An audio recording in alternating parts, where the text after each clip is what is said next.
The gardener was fired for theft and the millionaire saw his pendant. The same one he gave his son before he disappeared 26 years ago.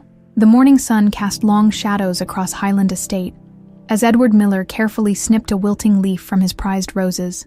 At 67, his hands weren't as steady as they once were, but they still moved with practiced precision among the thorns. The garden had been his sanctuary since Catherine's death, and even more so since Michael vanished 26 years ago. "These bourbon roses are looking strong this season," he murmured to himself, gently touching a crimson bloom. Michael would have loved to see them. From the house, Jessica Harper watched through the kitchen window, her thin lips pressed into a line of disapproval. 8 years as Catherine's nurse, and 15 more as Edward's right hand had given her complete control over Highland Estate. She wiped her hands on her apron and called out the open window. "Edward, your heart medication. You know, doctor. Reynolds insists you take it with breakfast." Edward straightened, wincing as his back protested. "Coming, Jess."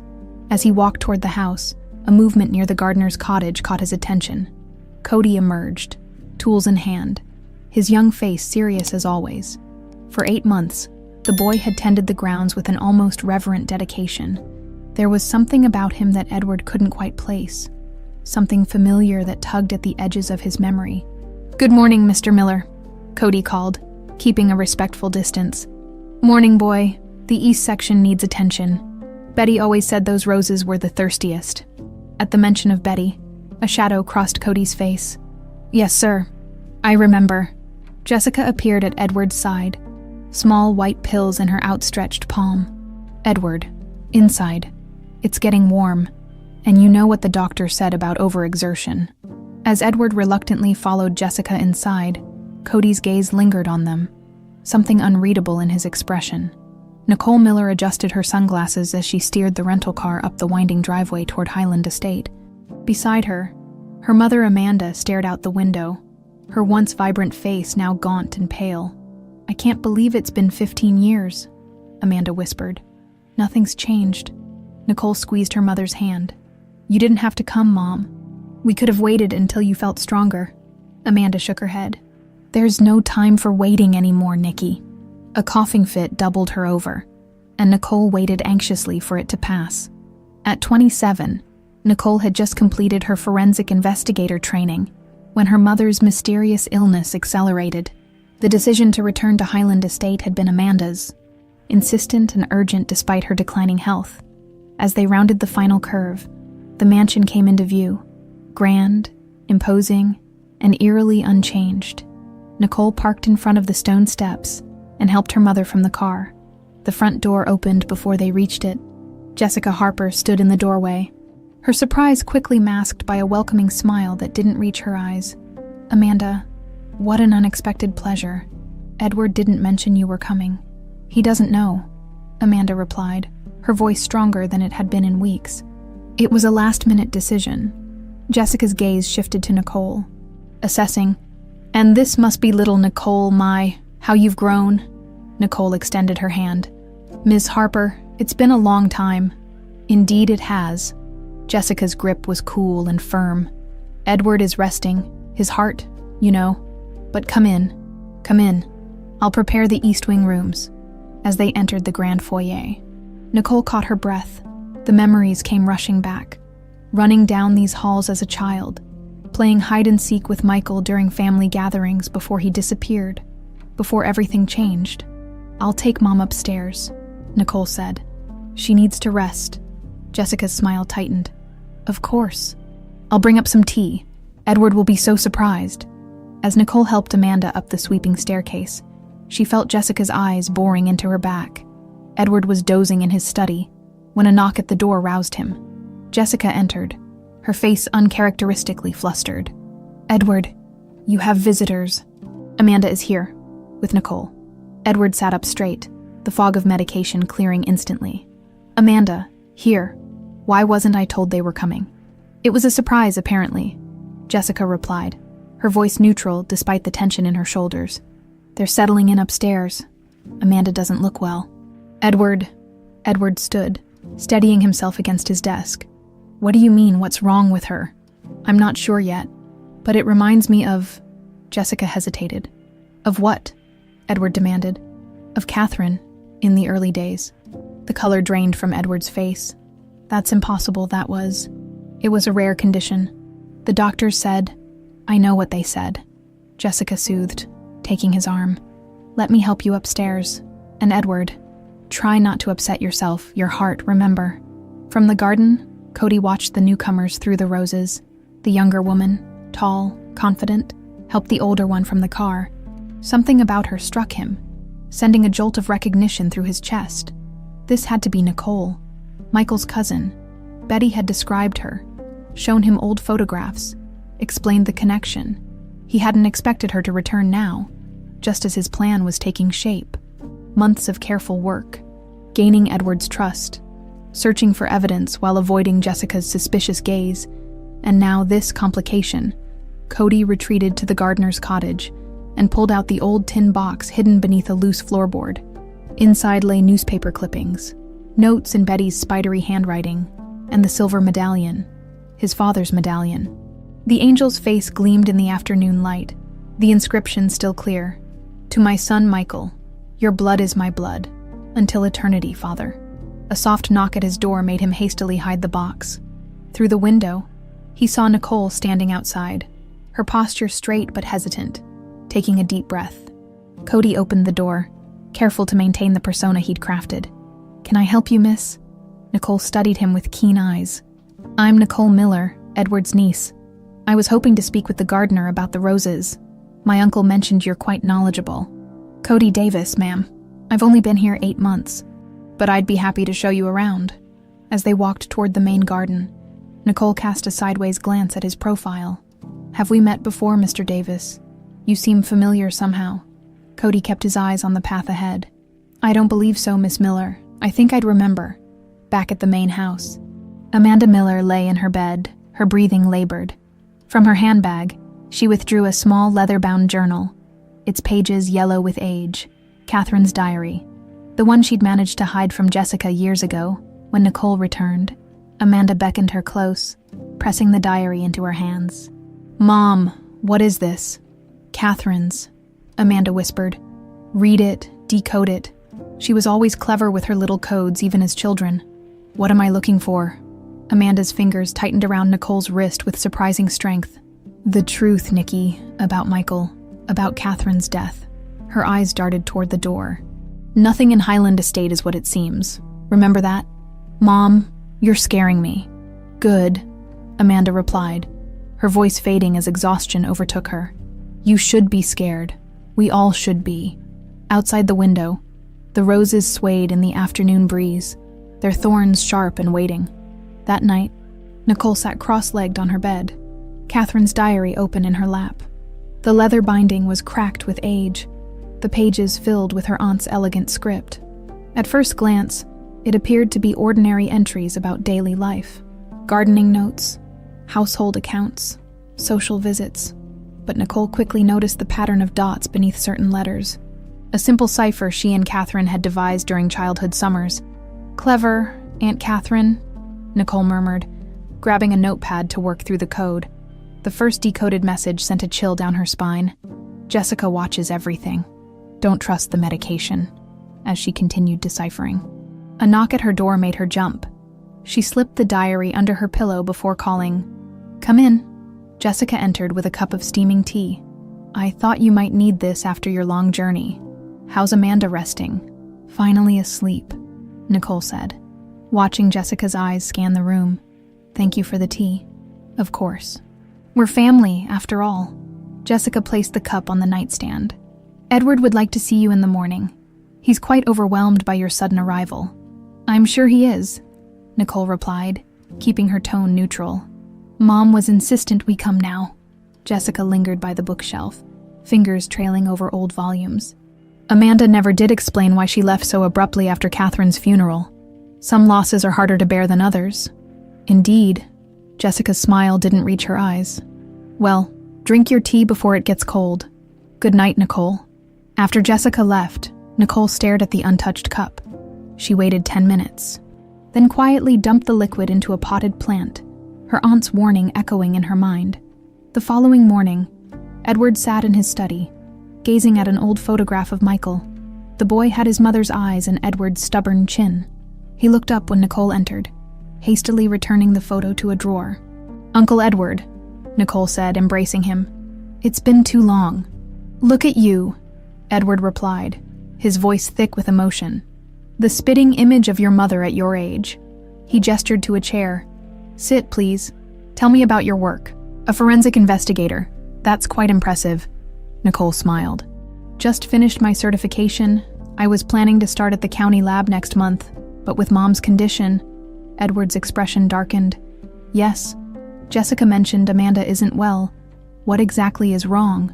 The doctors aren't sure. Progressive weakness, confusion, stomach pains." Nicole hesitated. "Mom says it reminds her of Aunt Catherine's illness." Edward's hand trembled as he reached for a glass of water. That's impossible. Catherine had a rare degenerative condition." "Did she?" Nicole asked quietly. "The symptoms started after Michael disappeared, right?" Edward stared out the window at the rose garden, where Cody was carefully pruning the white blooms. "Michael," he whispered. "So headstrong. Just like me, if only I'd listened." Nicole followed his gaze. "What happened that night, Uncle Edward?" Mom would never talk about it. 26 years earlier, rain pounded on the windows of Highland Estate as thunder rolled across the sky. In Edward's study, voices rose above the storm. "She's a Thompson, for God's sake!" Edward shouted, slamming his fist on the desk. "Have you forgotten their family tried to bankrupt us? That Robert Thompson diverted our water rights for years?" 18-year-old Michael stood his ground, chin raised defiantly. "Sarah isn't her father. I love her, and I won't let your ancient feud dictate my life." Catherine placed a calming hand on her husband's arm. "Edward, please, Michael's an adult now." "An adult," Edward scoffed. "He's throwing away his future for a summer romance." "It's not just a romance," Michael insisted. "Sarah's pregnant." The room fell silent except for the rain. Edward's face drained of color.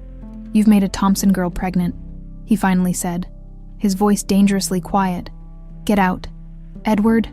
Catherine gasped. "No, it's fine," Michael said coldly, backing toward the door. "I'm leaving anyway. Sarah and I are going away together. I came to say goodbye, not to ask permission." "If you walk out that door," Edward warned, "don't bother coming back." Michael's eyes, so like his mother's, hardened. "Goodbye, Father." The door slammed behind him. It was the last time anyone at Highland Estate saw Michael Miller alive. "I was so angry," Edward told Nicole, his voice barely audible. "I thought he'd cool off, come back in a few days, but he never did." He looked up, eyes glistening. "The police found his car abandoned at Spencer Creek Bridge, but no sign of Michael. Some thought suicide. Others suspected foul play. After a year, the case went cold." "And Sarah Thompson?" Nicole asked.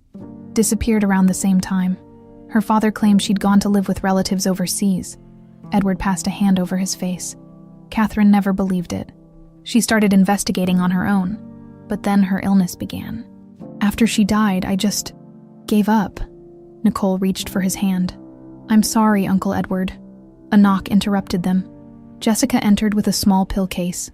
"Time for your medication, Edward." Her eyes flicked to Nicole. "I hope I'm not interrupting." "Just catching up," Edward said, accepting the pills. Nicole was asking about Michael. Something flickered across Jessica's face. Too quick to name. "Such a tragedy, Edward. Don't forget, Doctor. Reynolds is coming at 2. She turned to Nicole. "Perhaps you should check on your mother.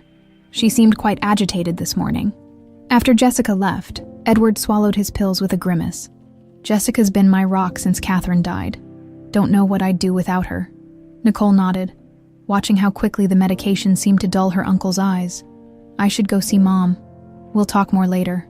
Outside, Nicole found Cody trimming the hedge that bordered the eastern lawn.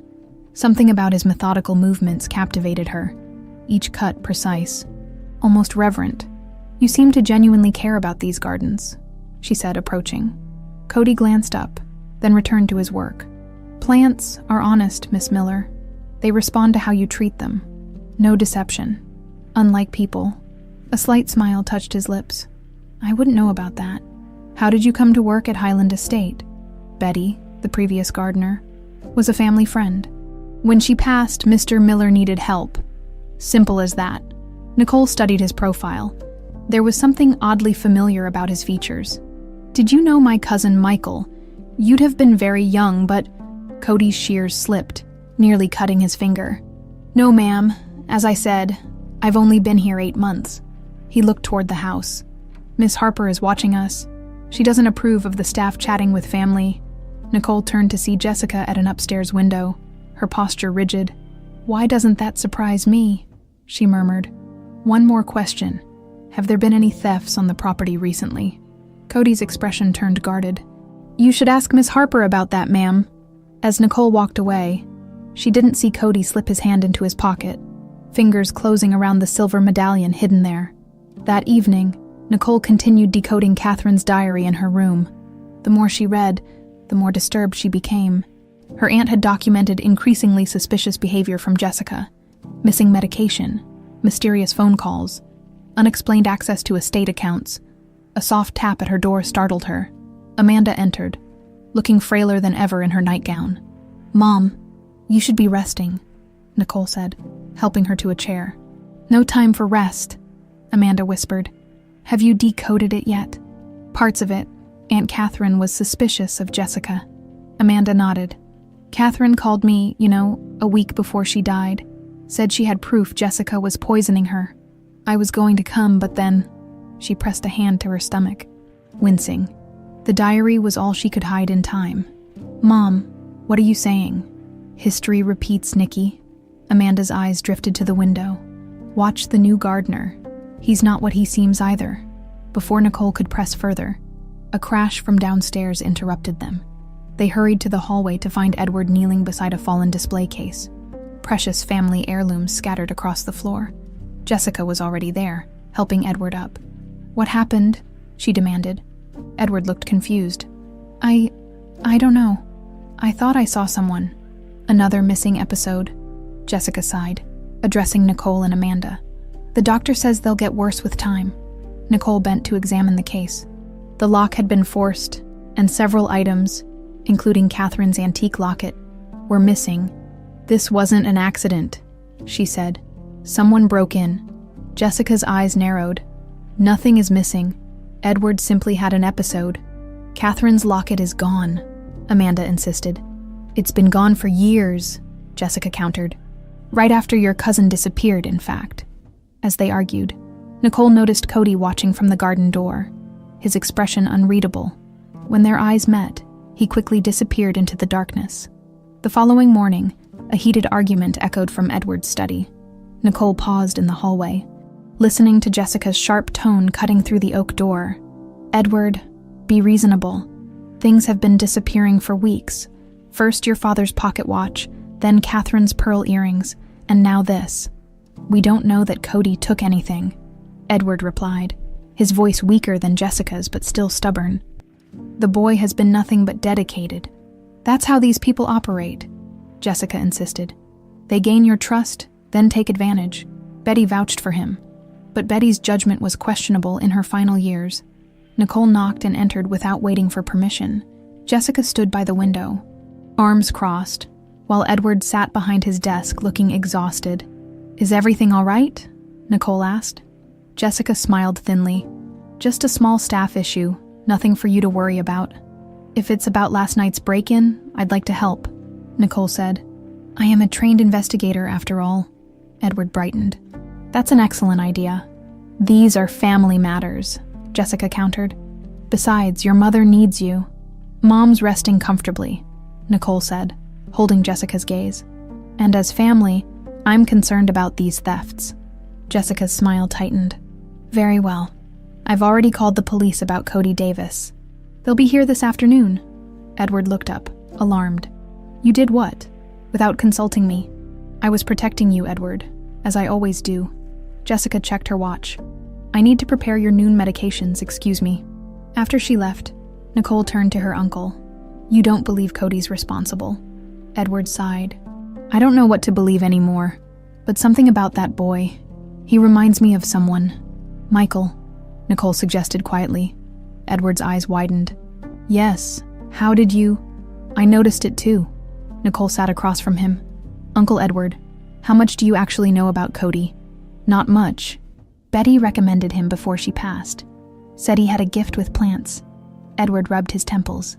Jessica thinks I'm losing my mind. Seeing Michael in every young man. Maybe she's right. Nicole squeezed his hand.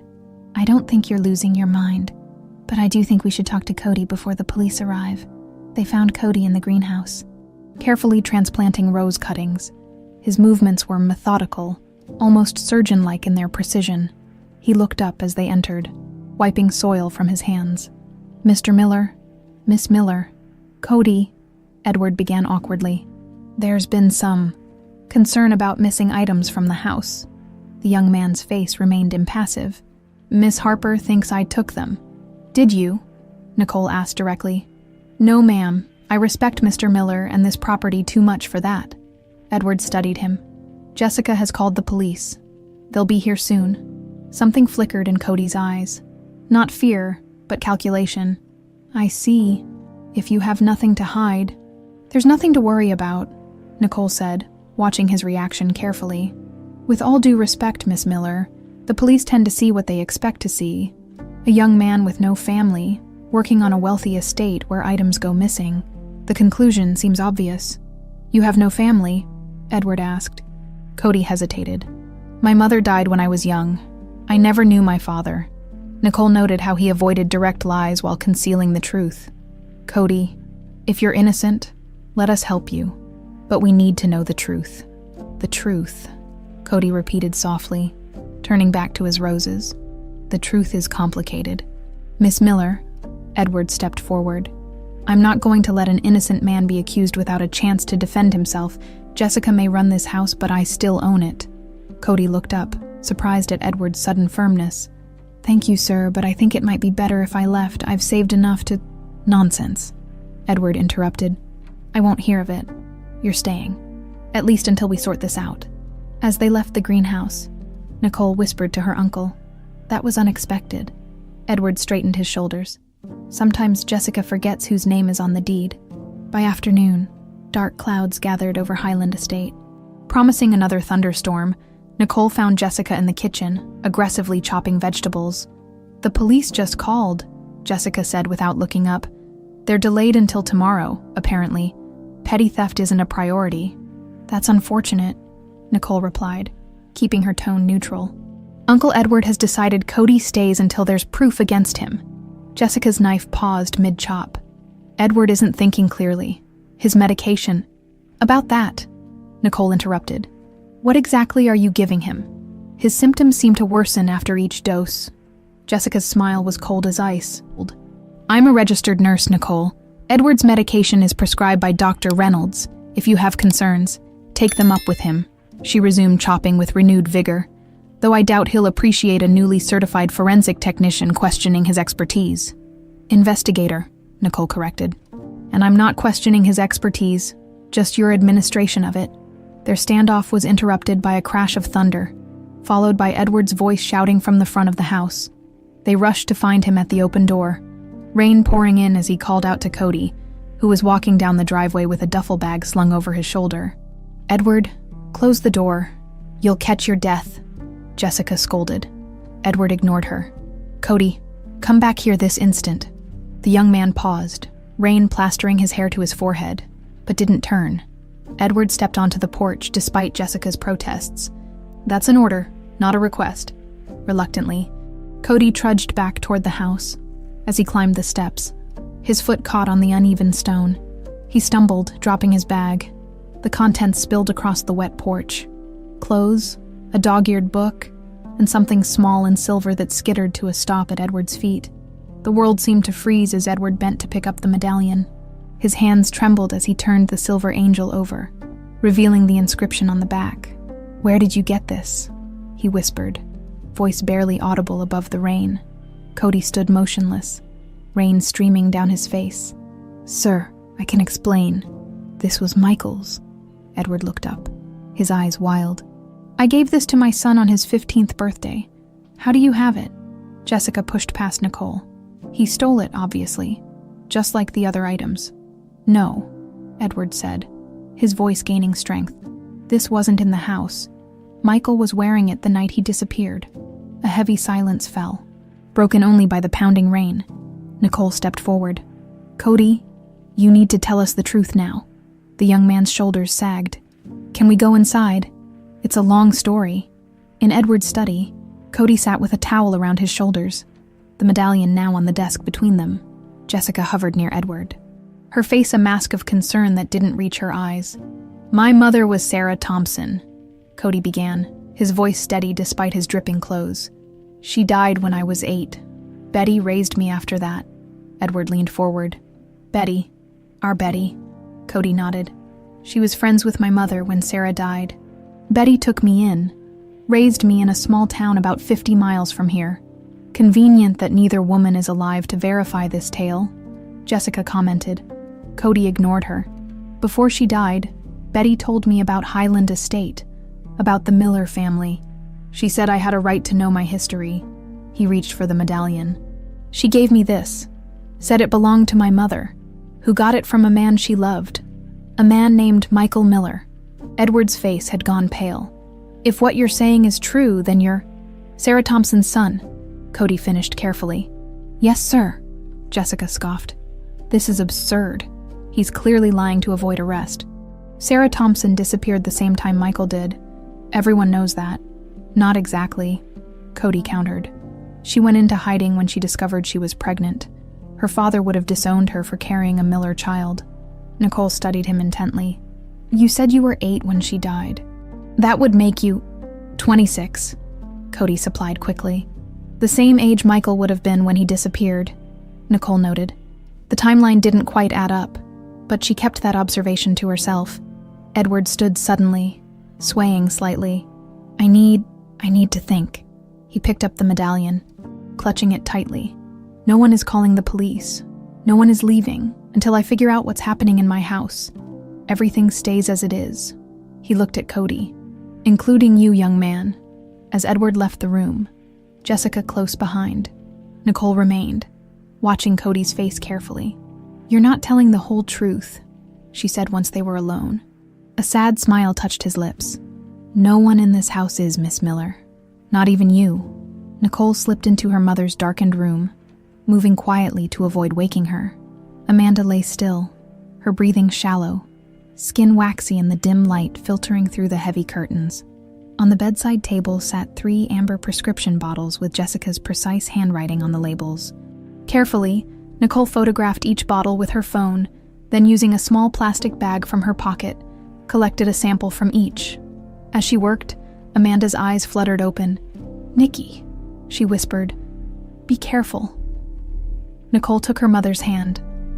"How are you feeling?" "Like I'm disappearing piece by piece." "Just like Catherine did." Amanda's fingers tightened around Nicole's. "Did you find anything in the diary?" "Some things," Nicole admitted. "But it's slow work with the code, Mom. I need to ask. Did you start feeling sick before or after you decided to come here?" Amanda's cloudy eyes focused briefly. "Before, that's why I came. I recognized the symptoms from watching Catherine waste away. The doctors are baffled, but I know." Her voice dropped lower. "It's her, just like with Catherine." "Jessica," Nicole confirmed. Amanda nodded weakly. "I suspected for years, but had no proof. Then last month. She came to visit me, brought tea and biscuits. So thoughtful." Her laugh turned into a cough. 2 days later, I couldn't get out of bed. Nicole's blood ran cold. "She poisoned you. Watch your uncle," Amanda warned. "His heart condition started the same way. Confusion, weakness, strange episodes." A soft knock interrupted them. Nicole quickly pocketed the samples as the door opened to reveal Jessica with a tray. "Time for Amanda's medication," Jessica announced, her smile professional. "How are we feeling today?" "Tired," Amanda replied, her earlier alertness evaporating. "So tired." Jessica efficiently arranged pills into a small cup. "These will help with the pain." She glanced at Nicole. "You look exhausted, dear. Why don't you get some rest? I can sit with Amanda." "I'm fine," Nicole said firmly. "I'll stay." Jessica's smile remained, but her eyes hardened. "Suit yourself." She handed the cup to Amanda, who obediently swallowed the pills. "Dr. Reynolds will be by tomorrow to check on both Edward and Amanda. Such a blessing to have him manage the family's care. After Jessica left, Nicole waited a few minutes before carefully extracting the pills from her mother's mouth, where she'd hidden them under her tongue. "Good girl," Amanda murmured. "You always were clever." Nicole added the pills to her collection of samples. "I need to get these analyzed. There's a lab in town that might help." Amanda's eyelids drooped. "The gardener. Watch him too, not what he seems." "Rest, Mom," Nicole whispered, kissing her forehead. "I'll handle everything." In the kitchen, Nicole found Cody making tea, his movements as precise with household tasks as they were in the garden. "Miss Harper won't like you using the family kitchen," she remarked, leaning against the doorframe. "Miss Harper is giving Mr. Miller his evening medication. This provides approximately 8 minutes of freedom." He glanced up. "Tea." Nicole accepted the cup he offered. "Why did you lie about your age?" Cody didn't flinch. "I never explicitly stated my age. You implied you were 26, if you're Sarah Thompson's son, and Sarah disappeared at the same time as Michael. You can't be older than 25. Very observant." Cody sipped his tea. "Does it matter? It matters if you're hiding something that could help my uncle, or hurt him." Cody set down his cup. "I'm not here to hurt Edward Miller."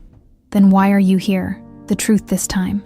Before he could answer, the kitchen door swung open, and Jessica entered. Her eyes darted between them, suspicion evident. "Nicole, I've been looking for you. Edward wants to speak with you." Her gaze shifted to Cody.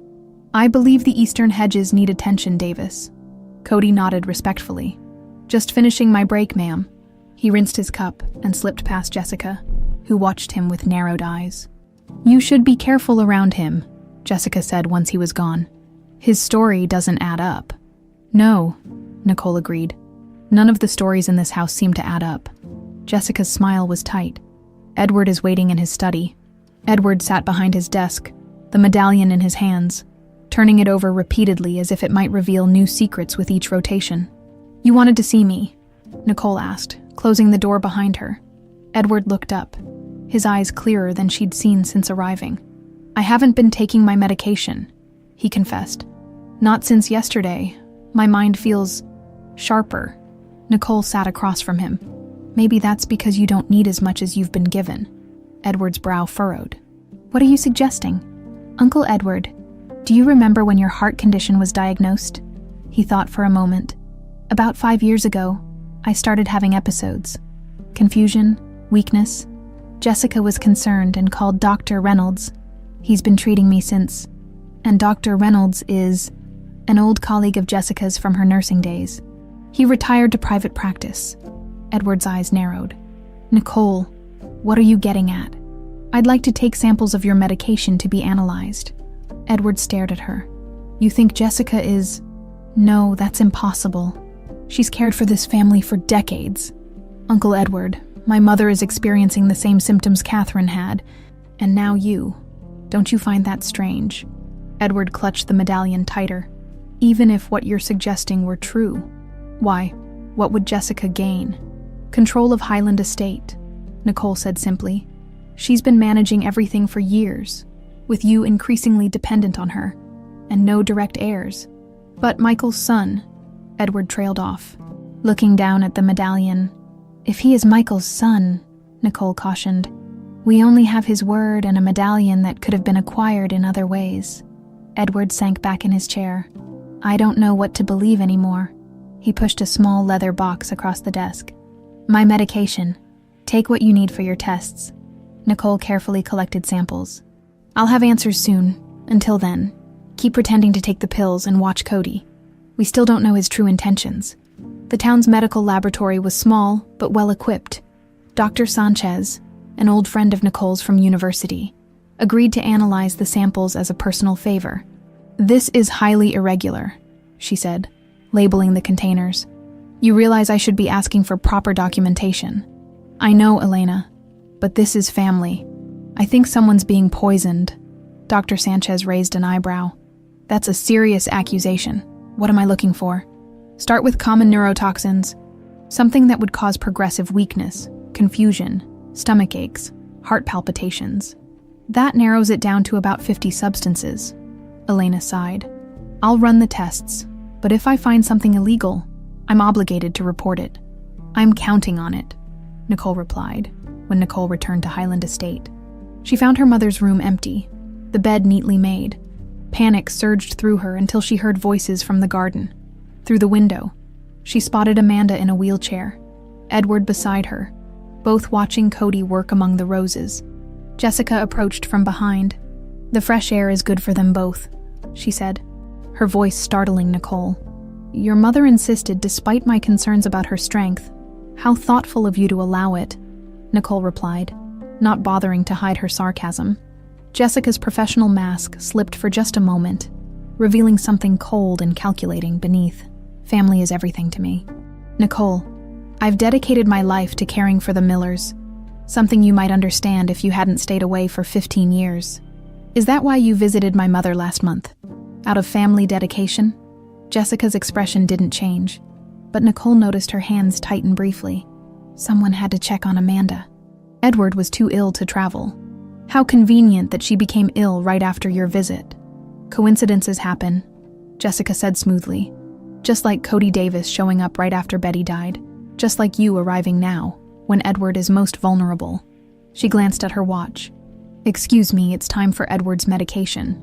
As Jessica walked away, Nicole watched her brother go to her uncle, pills and water in hand. Edward obediently put them to his mouth, then discreetly slipped them into his pocket. When Jessica turned to Amanda, in the garden, Cody looked up and caught Nicole's eye. The silent acknowledgement that passed between them surprised her, a moment of unexpected alliance against a common enemy. Her phone buzzed with a text from Elena. "Preliminary results. Call me ASAP. This is serious. Aconitine." Dr. Sanchez's voice crackled through Nicole's phone as she paced the length of her bedroom. "It's in all the samples you gave me, in varying concentrations." Nicole pressed the phone closer to her ear. "Aconitine? What is that?" "A neurotoxin derived from monkshood, also called wolfsbane or aconite. It's a flowering plant, highly toxic, causes gastrointestinal issues, then progresses to numbness, weakness, visual disturbances, and eventually heart arrhythmias." Elena paused. "Nicole, this isn't accidental. The concentrations are too precise, too consistent to be environmental contamination. Someone's administering it deliberately," Nicole confirmed, her worst fears validated. "Exactly, and they know what they're doing.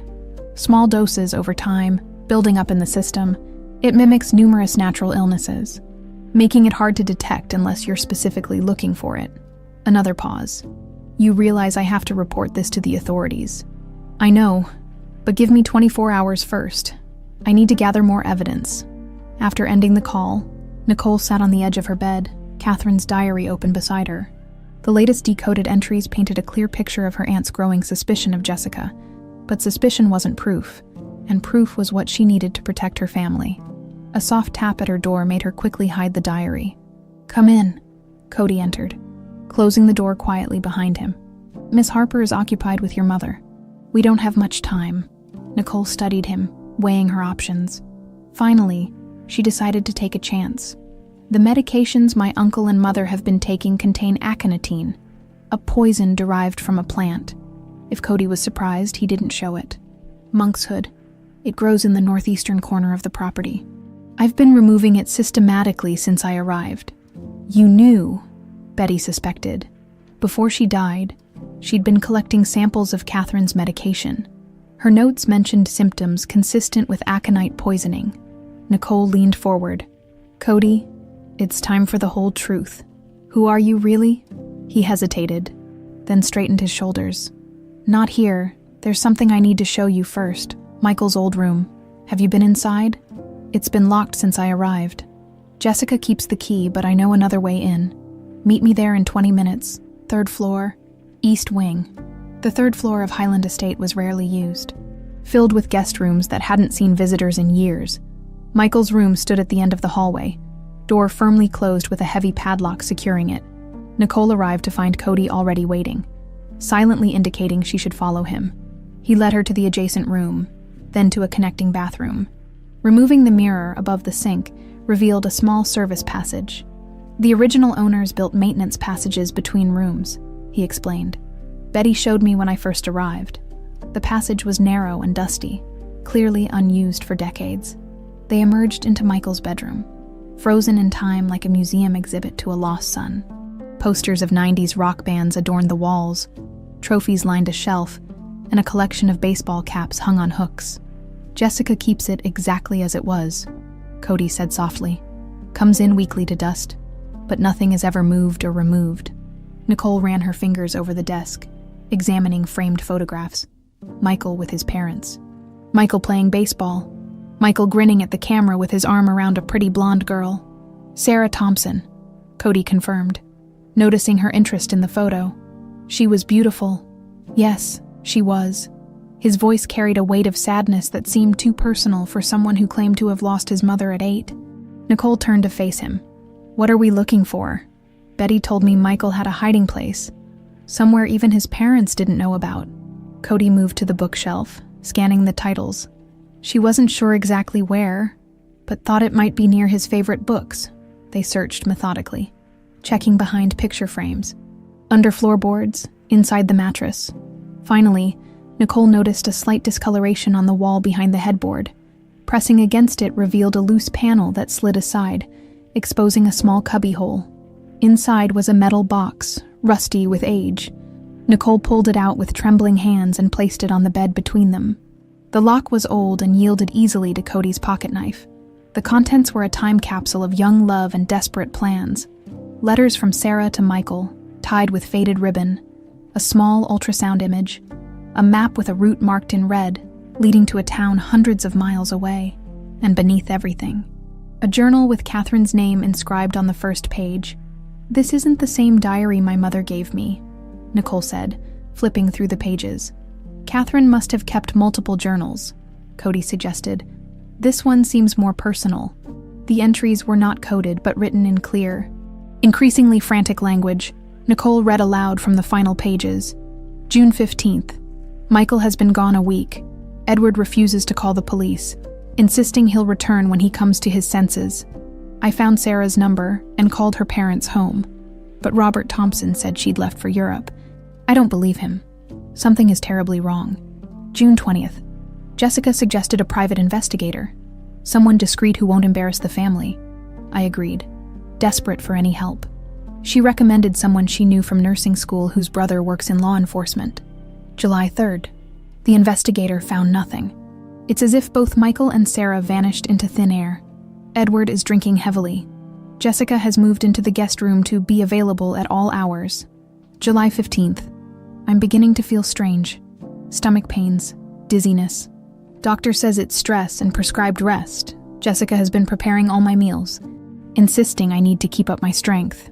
August 4. Found Jessica in Michael's room today, going through his things. She claimed to be cleaning, but I caught her trying to open his desk drawer. When confronted, she suggested my episodes are making me paranoid. What episodes? I don't remember having episodes. August 16th. Edward is completely dependent on Jessica now. I'm too weak to intervene. My hands shake so badly I can barely write. I've stopped taking the tea Jessica brings. Too late, I fear. Must contact Amanda. The final entry trailed off mid-sentence. Nicole closed the journal, her throat tight. She knew. Yes, Cody agreed, but couldn't prove it in time.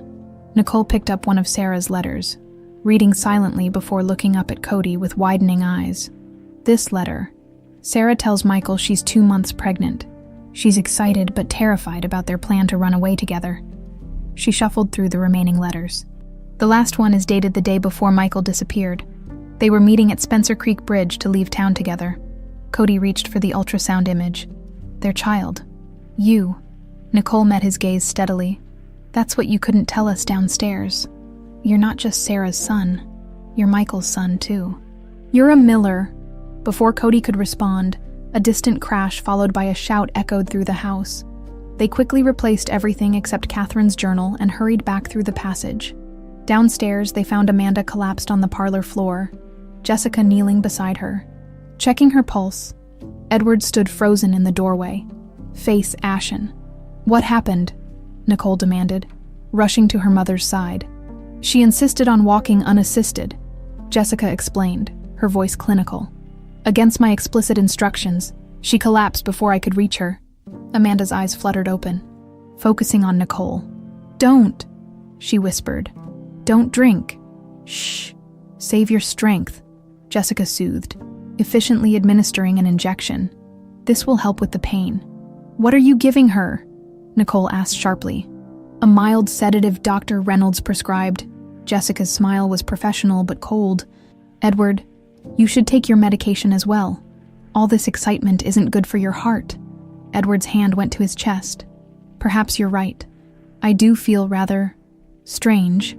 He swayed slightly, face paling further. "Uncle Edward." Nicole moved toward him, but Jessica was faster. "It's another episode," Jessica declared, taking Edward's arm. "Cody, help me get him to his room, Nicole. Stay with your mother until I return." As they guided Edward away, Nicole noticed a small smile playing at the corners of Jessica's mouth. She turned back to her mother, who had again lost consciousness, a thin trail of spittle at the corner of her lips. "Hang on, Mom," she whispered. "I'm going to end this, I promise." The hospital corridor was sterile and quiet, save for the distant beeping of monitors and the soft-soled footsteps of nurses making their rounds. Nicole sat outside Edward's room, her body tense as she watched Jessica speaking with Dr. Reynolds, a thin man with wire-rimmed glasses whose professional demeanor couldn't quite mask the nervous glances he kept shooting in Nicole's direction.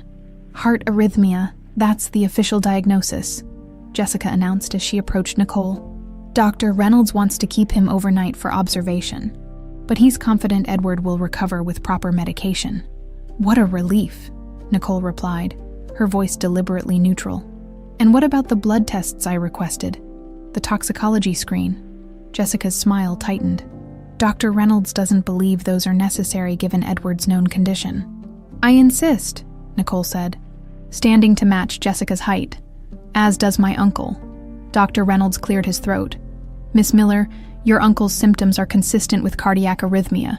Running unnecessary tests would only burden our limited resources and—" "Dr. Reynolds," Nicole interrupted. "I've already submitted samples of my uncle's medication to the state laboratory. They've identified aconitine, a potent neurotoxin.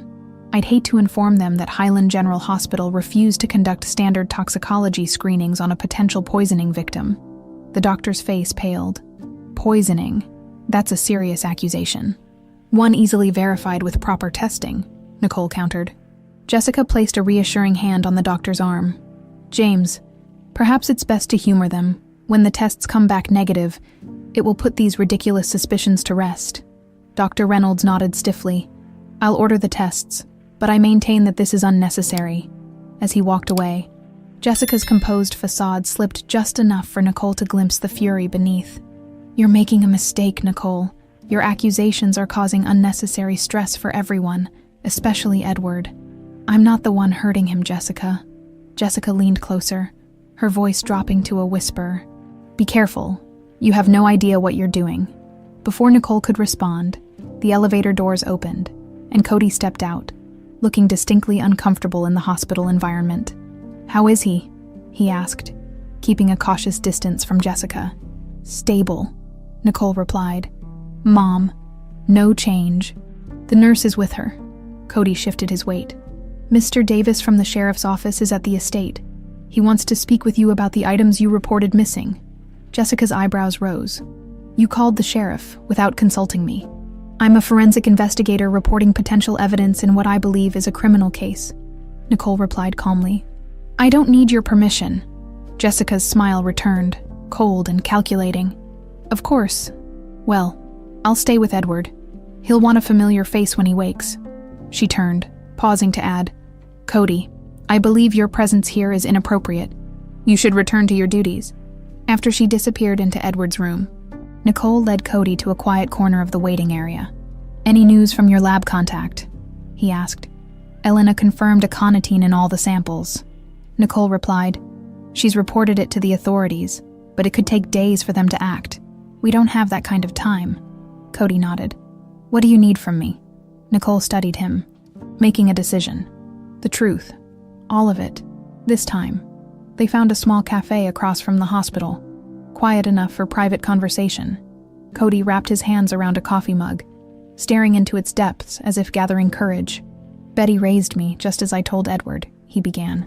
But I was only a few months old when Sarah died. Not 8 years. Betty was Sarah's midwife when she gave birth in hiding. She delivered me in a cabin 50 miles from Highland Estate. And Michael, Nicole prompted gently. Gone by then. Sarah never knew what happened to him. She waited at Spencer Creek Bridge that night, but he never arrived. Cody's knuckles whitened around the mug. Betty said Sarah was convinced Jessica had something to do with his disappearance. She'd overheard Jessica arguing with Michael the day before, threatening to tell Edward about what really happened to Catherine if Michael didn't end things with Sarah. So Sarah went into hiding to protect their child. You. Cody nodded. She was terrified Jessica would come after her next. For 8 years, we moved from town to town, always looking over our shoulders. Then Sarah started getting sick. The same symptoms Catherine had. Within months, she was gone. Jessica found her, Nicole concluded. Betty thought so. She moved us even further away after that. Changed my name. Kept me hidden. When I was old enough, she told me everything. About my parents. About Highland Estate. About my inheritance. His voice hardened. And about Jessica Harper. Yet you came here, right into her territory. Why? Because Betty was dying, and she was afraid her knowledge would die with her. She'd spent years gathering evidence against Jessica, but as a housekeeper, no one took her seriously. Cody finally looked up. I came to finish what she started, to expose Jessica for what she is, and to claim your birthright, Nicole suggested. A sad smile crossed his face. I never expected Edward to accept me. I just wanted justice for my parents. He hesitated. There's more. After your mother arrived, Jessica became erratic, nervous. She started checking the old stables at night. The stables. They've been abandoned for years. Exactly. Something's hidden there. Something she doesn't want found. Nicole's phone buzzed with a text from Elena. Hospital talk screen ordered by Dr. Reynolds mysteriously canceled. Called in a favor with lab tech. New samples being drawn now. We need to move quickly, Nicole said, showing him the message. Jessica's getting desperate. Which makes her dangerous, Cody warned. Betty suspected Jessica personally killed 4 people.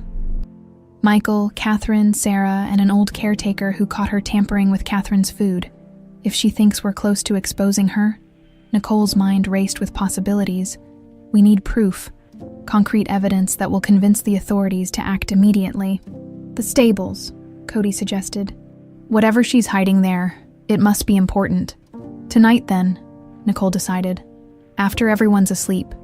As they left the cafe, Cody hesitated. Nicole, there's one more thing you should know. About us. That we're cousins. She smiled slightly at his surprised expression. I figured that out already. And it doesn't bother you. That you're my long-lost cousin. Why would it? Something flickered in his eyes. Disappointment. No reason. We should get back to the hospital. When they returned, they found Frank Parker, the former caretaker, sitting beside Edward's bed. Jessica was notably absent. Frank, Nicole exclaimed. I didn't know you were in town. The older man stood, embracing her warmly. Heard Edward was in the hospital, couldn't stay away. He nodded respectfully to Cody.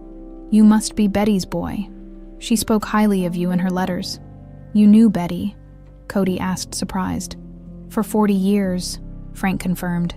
We kept in touch after Jessica had me fired. Betty never trusted that woman, and neither did I. He lowered his voice. I need to speak with you both, privately, about the night Michael disappeared. They found an empty consultation room. Frank's weathered hands trembled slightly as he spoke. I've carried this too long, he began. That night, I was checking the property before a big storm hit. Saw Jessica driving toward the old stables around midnight. She had her headlights off, moving slow, like she didn't want to be noticed. Cody leaned forward. Did you see Michael? Frank shook his head. Not then, but I noticed her trunk was open a few inches. Like something was too big to fit properly. I followed at a distance, curious. She pulled up to the stables, and I lost sight of her for maybe 20 minutes. When she came back, the trunk was closed, and she was covered in mud. Despite the rain not having started yet. Did you investigate? Nicole asked. Tried to. Next morning I went to check. But Jessica caught me. Said if I valued my job, I'd keep my nose out of family business. Frank's eyes darkened. 2 weeks later, she accused me of stealing from the house. Edward was too grief-stricken over Michael to question her, and I was gone that same day. Nicole exchanged a glance with Cody. Frank, would you be willing to make a statement to the sheriff? That's why I'm here after all these years. It's time for the truth. Frank stood. Betty always said that boy would come back to Highland Estate one day, one way or another. He looked meaningfully at Cody. Guess she was right. After Frank left, Nicole turned to Cody. We need to search those stables tonight. Whatever Jessica's hiding, it's been there for 26 years. And if we find what I think we'll find, Cody asked quietly. Nicole squeezed his hand. Then you'll finally have justice for your parents, and maybe Edward can finally have peace. The moment lingered between them. Hands still joined, until a nurse appeared to announce that Edward was awake and asking for them both. Edward looked frail against the stark hospital sheets, but his eyes were clearer than Nicole had seen since her arrival at Highland Estate. The hospital had administered fluids and electrolytes, flushing some of the toxins from his system. Jessica's gone to get coffee, he said when they entered. His voice was weak but determined. We don't have much time. Nicole sat beside him, taking his hand. The blood tests confirmed aconitine poisoning. Dr. Reynolds tried to cancel them, but a lab technician ran them anyway. Edward closed his eyes briefly. All these years, I trusted her completely. She exploited that trust, Nicole said gently, just as she did with Catherine. And my son, Edward turned to Cody, studying him with new intensity. You have his eyes, Catherine's eyes. I should have seen it immediately. Cody shifted uncomfortably. I wanted to tell you the truth, but you were smart to be cautious, Edward interrupted. If Jessica had realized who you were, he didn't finish the thought. Tell me about Sarah. Was she happy at least before the end? She was strong, Cody replied carefully. She never stopped loving Michael, or hoping that someday we could come back to Highland Estate as a family. Edward's eyes filled with tears. I was a fool. My pride cost me everything. My son, my wife, and 26 years with my grandson. He squeezed Nicole's hand. Your mother. Stable but weakening, Nicole reported. The doctors are working to identify the exact toxin variant to administer the right antidote. Edward nodded grimly. Jessica won't stop. She's too close to getting what she wants. Which is what, exactly? Nicole asked. Highland Estate. Edward's voice hardened. She's been positioning herself for years, becoming indispensable, isolating me from friends and family, gradually taking control of my finances, with no direct heir. She likely assumed everything would eventually come to her. But then Cody appeared, Nicole said, and Mom and I arrived, disrupting all her careful plans. Edward attempted to sit up straighter, wincing at the effort. The sheriff contacted me. They're searching for Jessica's financial records based on your evidence. Cody moved closer. We believe Jessica hid evidence at the old stables. Frank Parker saw her there the night Michael disappeared. Understanding dawned in Edward's eyes. Michael's body. We're going to investigate tonight, Nicole explained. If we find what we suspect, the authorities can't continue to ignore our claims. Edward reached for Cody's hand, clasping it alongside Nicole's. Be careful. Jessica is dangerous when cornered. The door opened, and Jessica entered with a tray of coffee cups. Her practiced smile faltered slightly at the tableau before her, but quickly recovered. Well, isn't this cozy? She remarked, setting down the tray. Edward, you should be resting, not entertaining. They're family, Jessica, Edward replied, his voice stronger. Something you've tried very hard to keep away from me. Jessica's smile remained fixed. I've only ever had your best interests at heart. You know that. She turned to Nicole and Cody. Visiting hours are nearly over. Edward needs his rest. Actually, Nicole said, standing, the doctor suggested familiar faces would help keep him oriented. I'll be staying tonight. Jessica's composure slipped momentarily. That's unnecessary. I've cared for Edward for years. I know his needs better than anyone. Nevertheless, Edward interjected, I want Nicole to stay. Jessica's eyes narrowed almost imperceptibly. As you wish, Cody. You should return to Highland Estate, with everyone here. The property is unattended. After a meaningful glance at Nicole, Cody nodded. Of course. I'll check on Mrs. Miller as well. As he left, Jessica busied herself adjusting Edward's pillows and checking his IV line. Dr. Reynolds is concerned about these unnecessary tests, Nicole ordered. They're placing additional strain on your system. Jessica, Edward said quietly. I know about the aconitine. Her hands stilled for just a moment before resuming their task. I don't know what you're talking about. Catherine's journal, Sarah's letters, the medallion. It's all coming together now. Edward's voice was calm but firm. What did you do to my son? Jessica straightened, her mask of concern transforming into something cold and calculating. You're confused, Edward. The medication is affecting your thinking. Perhaps we should call Dr. Reynolds? To prescribe more poison, Nicole interjected. Jessica's laugh was brittle. This is absurd. I've dedicated my life to this family. Why would I harm any of you? Highland Estate, Edward replied simply. You've always wanted what wasn't yours. Something dangerous flashed in Jessica's eyes. Everything I did was for us, Edward. Catherine was weak. She couldn't handle the responsibilities of the estate. And Michael, he was going to throw away his inheritance for that Thompson girl. The admission hung in the air between them. Edward's face had gone pale. So you did kill him? Jessica straightened her shoulders. I protected what was ours. What should have been ours. Her voice dropped to a near whisper. I loved you for years while you were blind to everything but Catherine. I was the one who held the estate together after she died. The one who cared for you when everyone else abandoned you. You poisoned me, Edward said, his voice breaking. Just like you poisoned Catherine. I saved you from yourself. Jessica's composure returned, a chilling calm settling over her features. This conversation is over. You're clearly not well, Edward. I'm going to speak with Dr. Reynolds about adjusting your medication. As she turned to leave, Nicole blocked her path. You're not going anywhere except to jail. Jessica smiled thinly. On what evidence? The ramblings of a sick old man. The desperate accusations of a niece who abandoned her family for 15 years. Or perhaps the word of a gardener with suspicious motives.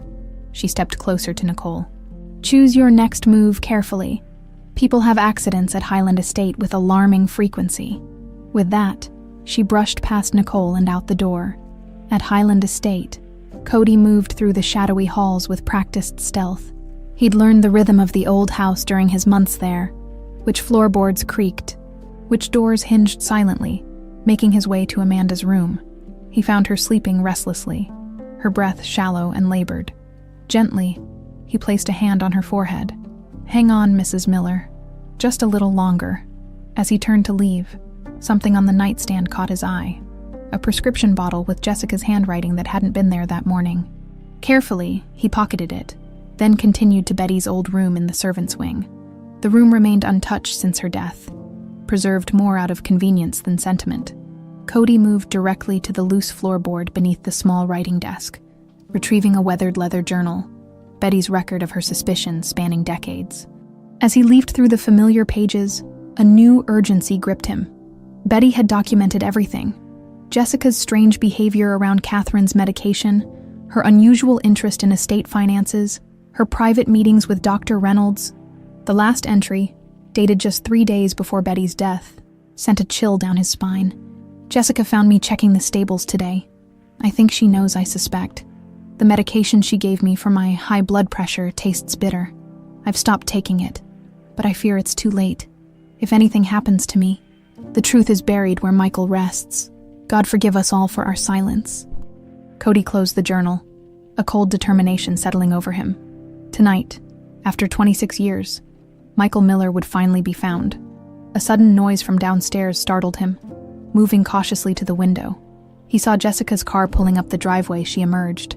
Her movements hurried as she entered the house. Quickly, Cody slipped out of Betty's room, making his way to the kitchen and out the back door. From the shadows of the garden, he watched as lights came on in Jessica's quarters, then in the study. Minutes later, she emerged with a flashlight and a shovel, heading toward the old stables, heart pounding. He texted Nicole J back at estate, heading to stables with shovel. Moving whatever's buried. Coming. The response came immediately. On my way. Don't confront her alone. Wait for me. But as Jessica disappeared into the darkness, Cody knew there wasn't time to wait. Whatever evidence had lain buried for 26 years was about to disappear forever. Taking a deep breath, he followed the bobbing beam of her flashlight into the night. Rain began to fall as Nicole's car sped down the winding road toward Highland Estate, drops splattering against the windshield in an increasingly frantic rhythm that matched her heartbeat. She'd left Edward in the care of a sheriff's deputy with strict instructions that no one, especially not Jessica or Dr. Reynolds, was to administer any medication. Her phone buzzed with another text from Cody. "She's digging behind the north wall. Hurry." "I'm trying," she muttered, gripping the steering wheel tighter as she navigated a sharp curve. The headlights briefly illuminated a figure on the roadside. Frank Parker. Trudging through the rain with determination, Nicole slowed and rolled down her window. "Frank, what are you doing out here?" The old caretaker squinted against the rain. "Heading to Highland Estate," Sheriff called. "Said they want to speak with me tomorrow morning. Thought I'd walk over tonight. Be ready." "Get in." "Jessica's at the stables right now." Frank's eyes widened as he climbed into the passenger seat. "She's moving the body after all these years. She knows we're onto her," Nicole explained, accelerating once more. "All her careful plans are falling apart." Frank stared ahead grimly. "I should have spoken up 26 years ago. Maybe Catherine would still be alive. And Sarah. You couldn't have known what Jessica was capable of," Nicole assured him. "That's just it. I did know. I saw the way she looked at Edward, even when Catherine was alive, like she was entitled to him, to everything the Millers had." Frank shook his head. "Betty knew too. We talked about it. But who would believe the hired help over a trained nurse?" As they approached Highland Estate, Nicole killed the headlights and pulled onto a service road that circled behind the main property toward the old stables. The dilapidated structure loomed through the rain, its weathered boards silver gray in the moonlight. "Stay in the car," Nicole instructed, retrieving a flashlight from the glove compartment. Frank scoffed. "Not a chance. I've been waiting 26 years for this moment." They approached cautiously, the only sounds the pattering of rain on the rotted roof and the rhythmic scrape of a shovel from within. Nicole signaled for Frank to circle around to the back entrance while she approached the main doors, which stood slightly ajar. Through the gap, she could see Jessica illuminated by a battery-powered lantern, digging frantically in the earthen floor. Sweat mingled with rain on her face as she tossed aside shovelfuls of dirt. A sizable hole had already formed, revealing what looked like decayed fabric. Nicole's stomach tightened as she realized she was looking at the remnants of clothing still draped over human remains. She silently documented the scene with her phone's camera, then scanned the interior for Cody. He was nowhere in sight. Just as she was about to enter, Jessica stopped digging. "I know you're there," she called without turning around. "You always were too curious for your own good." Nicole froze, uncertain if Jessica was addressing her. 26 years I've protected this secret," Jessica continued, still facing the hole. "And now you think you can just expose everything, claim what isn't yours." A movement in the shadows to Jessica's left revealed Cody, partially concealed behind a rotting support beam. Jessica had been speaking to him, not Nicole. "It wasn't yours to take either," Cody replied, stepping forward. "Highland Estate, Edward's affection, none of it belonged to you." Jessica laughed bitterly. "I earned it, year after year of service, devotion, protection. What did Michael do to deserve his birthright? Or you?" She gestured contemptuously at the hole. "He was weak, just like his mother, ready to throw away generations of Miller legacy for a summer romance. He was going to be a father," Cody said, his voice tight with emotion. "He was taking responsibility." "Responsibility," Jessica spat. "He was abandoning his duty to the estate, to his family name." She raised the shovel slightly. "I tried to reason with him that night, told him to end things with the Thompson girl, return home where he belonged. He laughed at me, said I was pathetic, pining after his father all those years." Nicole eased the door open wider, stepping silently into the stables. Jessica was so focused on Cody she didn't notice. "So you killed him," Cody stated flatly. Jessica's grip tightened on the shovel. "It was an accident. One moment we were arguing, the next, the shovel was in my hands. He fell so quietly." Her voice took on a dreamlike quality. "I panicked at first, but then realized it was for the best. Edward would need me more than ever. The estate would finally have proper management. And Sarah, was she an accident too? Jessica's expression hardened. She was a complication. After Catherine, I thought all threats to my position were eliminated. Then I discovered Sarah had given birth to Michael's child. I couldn't allow another Miller heir to suddenly appear. So you tracked her down and poisoned her, Nicole said, making her presence known. Jessica whirled around, shovel raised defensively. The prodigal niece. Of course you'd be here too. Her eyes darted between Nicole and Cody. You're too late. Once I move these remains, there will be no evidence. Just the wild accusations of a disgruntled gardener and an absent family member against a devoted caretaker of 26 years. It's over. Jessica, Nicole said calmly, stepping closer. The sheriff has your financial records. The hospital confirmed aconitine poisoning. Frank Parker is giving his statement about the night Michael disappeared. As if on cue, Frank appeared in the back doorway. Hello, Jessica. Been a long time. Jessica's composure cracked. You, she hissed. I should have dealt with you years ago, just like Betty. Betty left evidence too, Cody added, holding up the worn journal. She documented everything. Her suspicions about Catherine's illness, Sarah's death, even her own poisoning. Jessica's eyes narrowed calculatingly. Evidence that will never make it to the authorities. In one swift motion, she reached into her pocket and withdrew a small revolver. This is regrettable, but necessary. Another tragic accident at Highland Estate. 3 intruders, shot while trespassing. Poor Edward, losing the last of his family in one night. Edward knows everything, Nicole said, trying to keep her voice steady despite the gun aimed at her chest. Killing us won't change that. Edward is a sick old man with dementia, Jessica countered. His testimony won't stand against mine, especially after his beloved niece and her newfound friend are revealed to have been conspiring to steal his fortune. That's your plan, Frank scoffed. Murder all 3 of us and claim self-defense. Jessica smiled coldly. It worked once before. Her finger tightened on the trigger. Goodbye, Cody. You're as much trouble as your father was. Time seemed to slow as the gun swung toward Cody. Nicole lunged forward instinctively, shouting a warning. The gunshot was deafening in the enclosed space, echoing off the rotted timbers.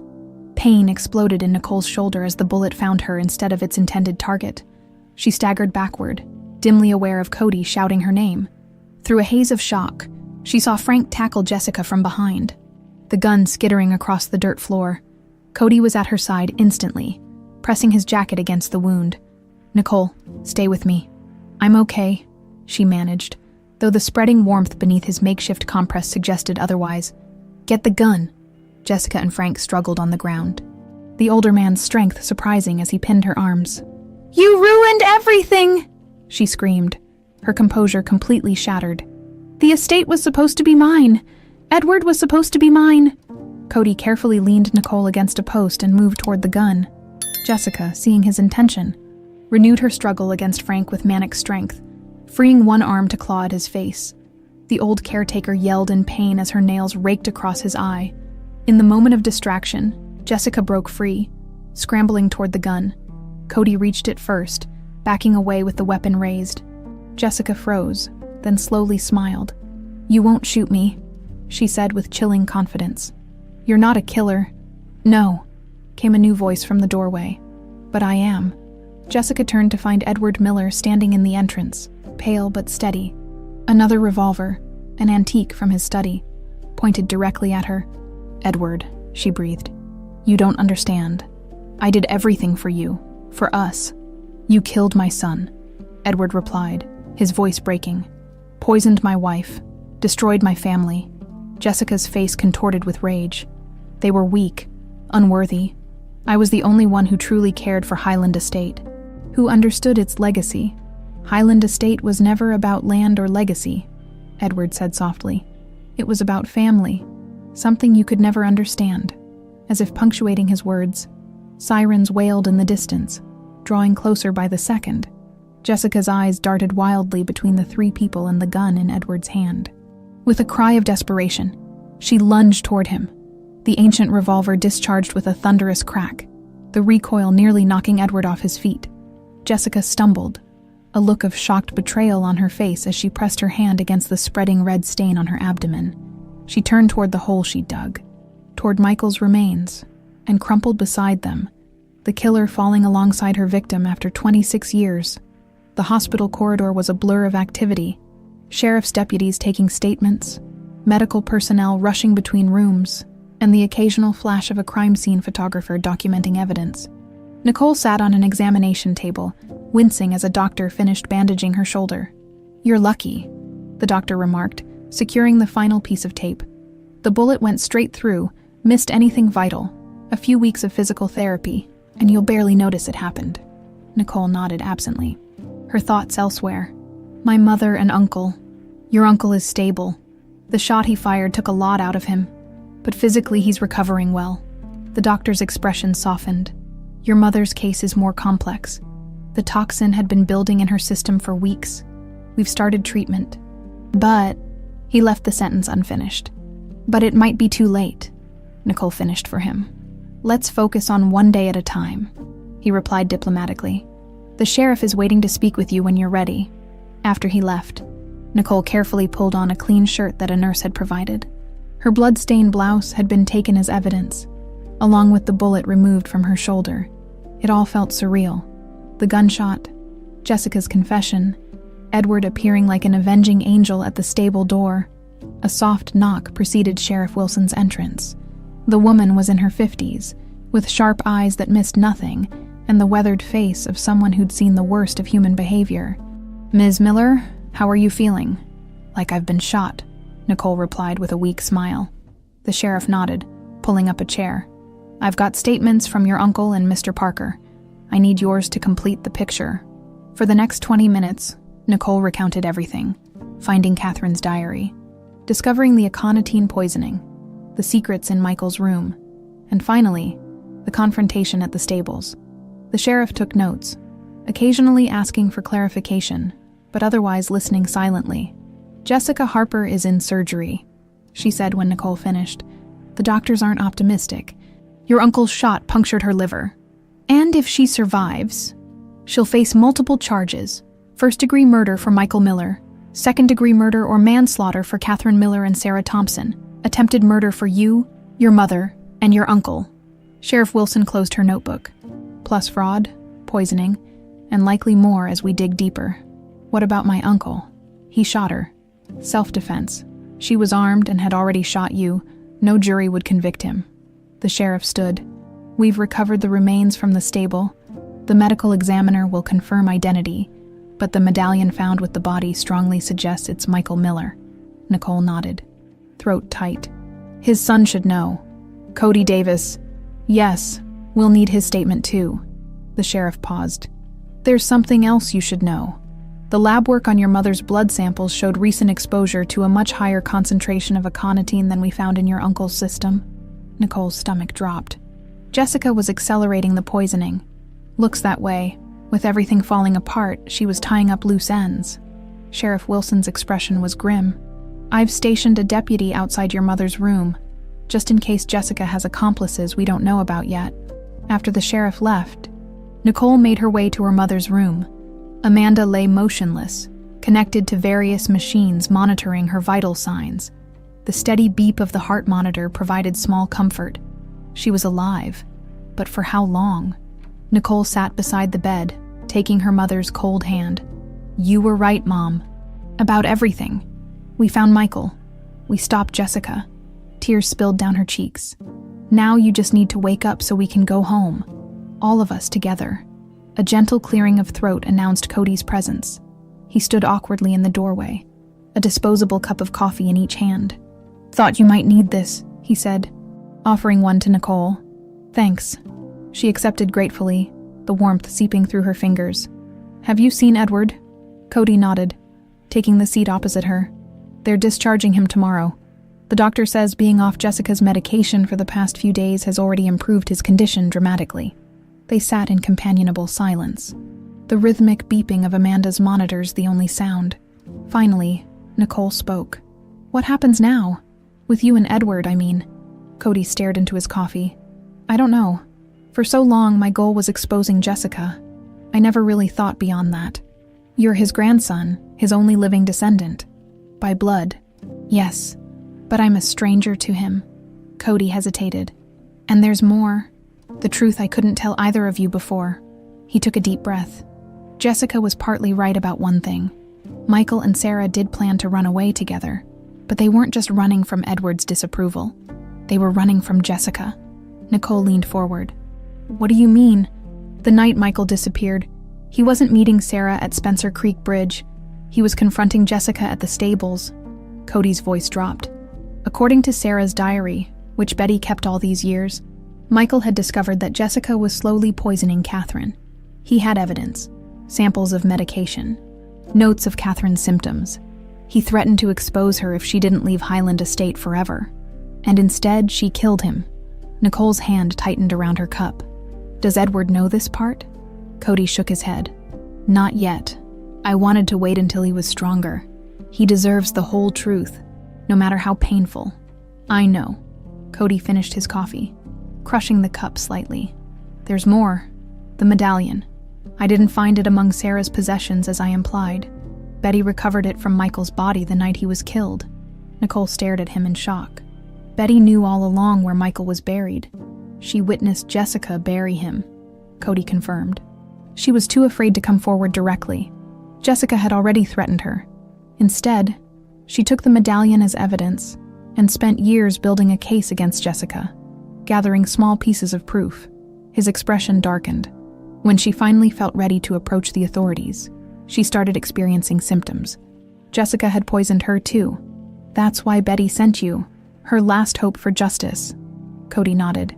She gave me the medallion, told me to get close to Edward, and find a way to expose Jessica without putting myself in danger. A bitter smile crossed his face. I failed at the last part, but succeeded at everything else, Nicole pointed out. Michael will get a proper burial. Jessica will face justice, one way or another, and Edward has found his grandson. Before Cody could respond, a nurse appeared in the doorway. Mrs. Miller, we need to draw blood for your mother's medication adjustment, and your uncle is asking for both of you. They found Edward in his room, sitting up in bed, looking remarkably improved. The confusion that had clouded his eyes for days had cleared, replaced by a sharp lucidity tinged with grief. The sheriff told me they found Michael, he said without preamble. After all these years, Nicole took his hand. Yes, they're still confirming. Still. But the medallion was with him. Edward nodded slowly. I need to see him, to say goodbye properly. Uncle Edward, there's something you should know, Nicole began, glancing at Cody, about why Michael was at the stables that night, as Cody carefully explained what they had learned from Betty's records and Sarah's diary. Edward's expression shifted from grief to horror to something approaching pride. He was trying to protect his mother, Edward whispered. All these years, I thought he'd run away, abandoned us, but he was fighting for our family, just like his son has been doing, Nicole said softly. Edward turned to Cody, truly seeing him for the first time. You have his courage and Catherine's eyes. He reached for Cody's hand. I've lost too many years with my family already. I don't want to lose any more. A nurse appeared with a small kit. Mr. Miller, we need to run one more blood test before tomorrow's discharge. Edward nodded absently, still looking at Cody. Take whatever you need. As the nurse prepared the needle, she glanced between Edward and Cody. You know, we could do a quick compatibility test while we're at it, just in case you ever needed to donate blood to each other. With family, it's always good to know. Yes, Edward said firmly. Let's do that. Later, as twilight settled over the hospital, the nurse returned with the results. It's as we suspected, she said, handing Edward the paperwork. You're a perfect match for blood donation. The genetic markers confirm a direct familial relationship, grandfather to grandson, after she left. Edward stared at the paper, tears gathering in his eyes. Blood of my blood, he whispered. Proof at last. Cody stood awkwardly by the window. I should have told you everything from the beginning. No, Edward replied, looking up. You did what you had to do, what Betty taught you to do. He extended his hand. Welcome home, grandson. As Cody moved to take Edward's hand, an alarm suddenly blared from down the hall. Nicole recognized the code. A patient in distress. In the same instant, she realized it was coming from her mother's room. All three of them rushed toward the commotion, arriving to find medical staff performing CPR on Amanda's still form. "What happened?" Nicole demanded, trying to push past a nurse who blocked the doorway. Her heart stopped, the nurse explained, guiding her back. "The doctor is doing everything possible." For what seemed like hours but was only minutes, they waited in agony as the medical team fought to revive Amanda. Finally, the doctor emerged, his face grave. "We've stabilized her for now," he said, "but her system is shutting down. The poison damaged her heart significantly. I'm sorry, but you should prepare yourselves. It's unlikely she'll survive the night." 3 months later, Highland Estate basked in the golden light of early autumn. The main house gleamed with fresh paint, windows sparkled in the sunshine, and the gardens bloomed with renewed vigor. Most striking was the new rosiral, a circular garden of carefully selected roses surrounding a simple granite marker inscribed with Michael Miller's name, birth date, and the words, "Beloved son." "Father, forever missed." Edward stood beside the marker, leaning slightly on a polished oak cane as he surveyed the garden. At 67, he looked older than his years, the ordeal with Jessica having left permanent marks. Yet there was an undeniable vitality in his eyes that had been missing for decades. The spark of a man who had found his purpose again. "Michael would have loved this," he said as Nicole joined him. "He always had a way with plants, even as a boy. Like father, like son," Nicole replied, glancing across the garden where Cody knelt, carefully tending to a young rosebush. "The apple doesn't fall far from the tree," Edward smiled, following her gaze. "No, it doesn't, though sometimes it rolls quite a distance before taking root." He placed a weathered hand on her shoulder. "How are you feeling? That shoulder still giving you trouble?" Nicole rotated her arm experimentally. "Only when it rains. The physical therapist says I'm ahead of schedule." "Good. And your mother?" A shadow crossed Nicole's face. Amanda's survival had been deemed miraculous by the medical staff. After that terrifying night when her heart stopped, she had clung tenaciously to life, slowly fighting back from the brink. Now, she occupied a suite on the ground floor of Highland Estate. Her recovery measured in small, daily victories. "Better every day," Nicole reported. "This morning she walked all the way to the kitchen and back without the walker. Dr. Patel says her test results show significant improvement." Edward nodded, satisfaction evident in his expression. "Miller women are fighters. Catherine would be proud of both of you." They watched as Cody finished his work and approached, wiping soil from his hands. Gone was the cautious, secretive young man who had arrived at Highland Estate 8 months ago. In his place stood the rightful heir to the Miller legacy, though he still preferred working in the gardens to sitting behind a desk.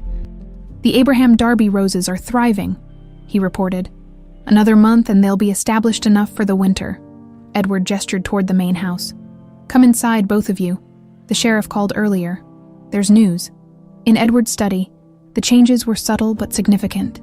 Catherine's photograph now sat prominently on the desk alongside one of Michael as a teenager. New additions included a family portrait from the 1990s, showing Edward, Catherine, Michael, and a young Nicole during a summer visit, and a recent photo of Edward with Cody in the garden. "Jessica Harper died this morning," Edward announced without preamble once they were seated. "She never regained consciousness after the surgery," Nicole exhaled slowly.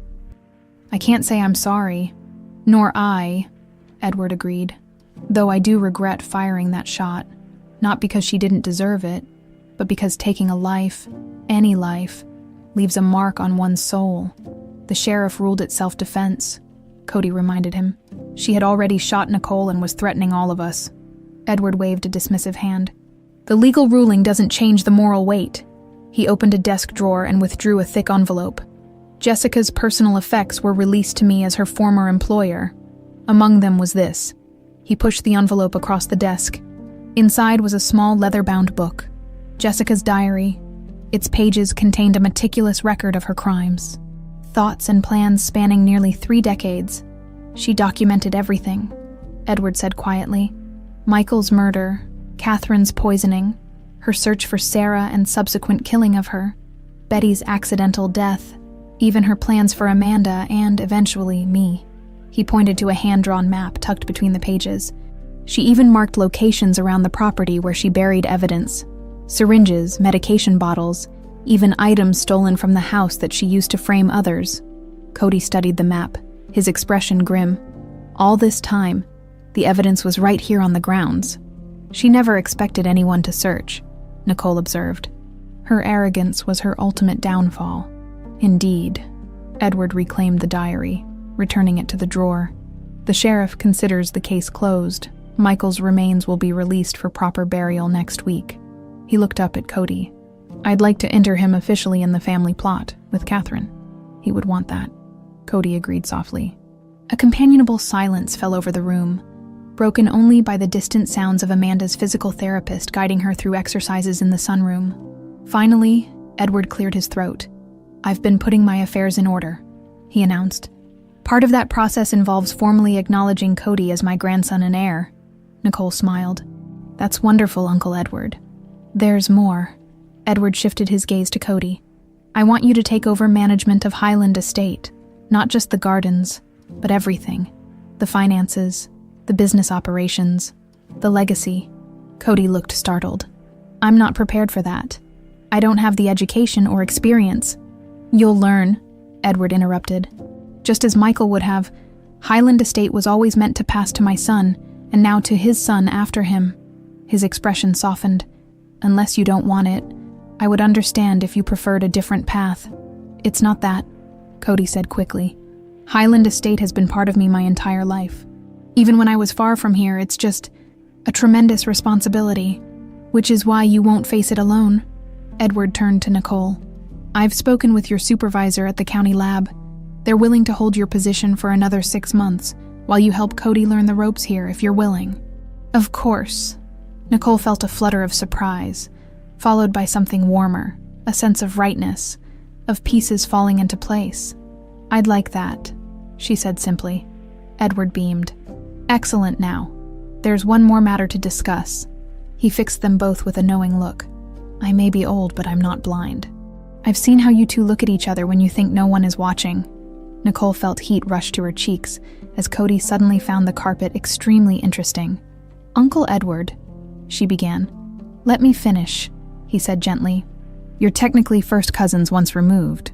Legally, there's no impediment to your relationship in this state. More importantly, you're both adults who found each other under extraordinary circumstances. We haven't really discussed. Cody gestured vaguely between himself and Nicole.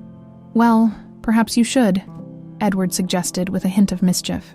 Life is too short to waste on hesitation. Catherine and I nearly missed our chance because of family expectations. I won't see the same happen to you.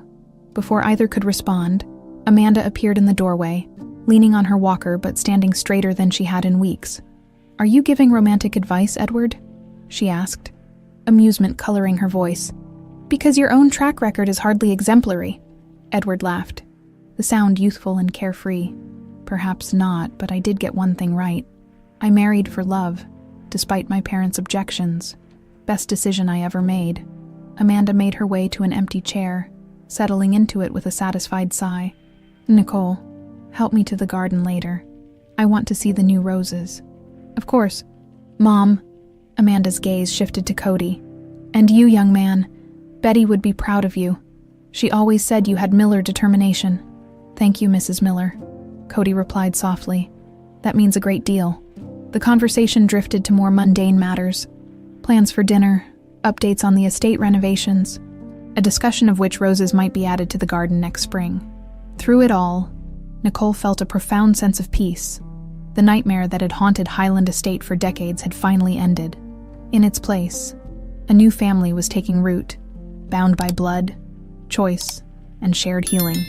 Later, as the sun began to set, Nicole and Cody stood alone in the rose garden beside Michael's memorial.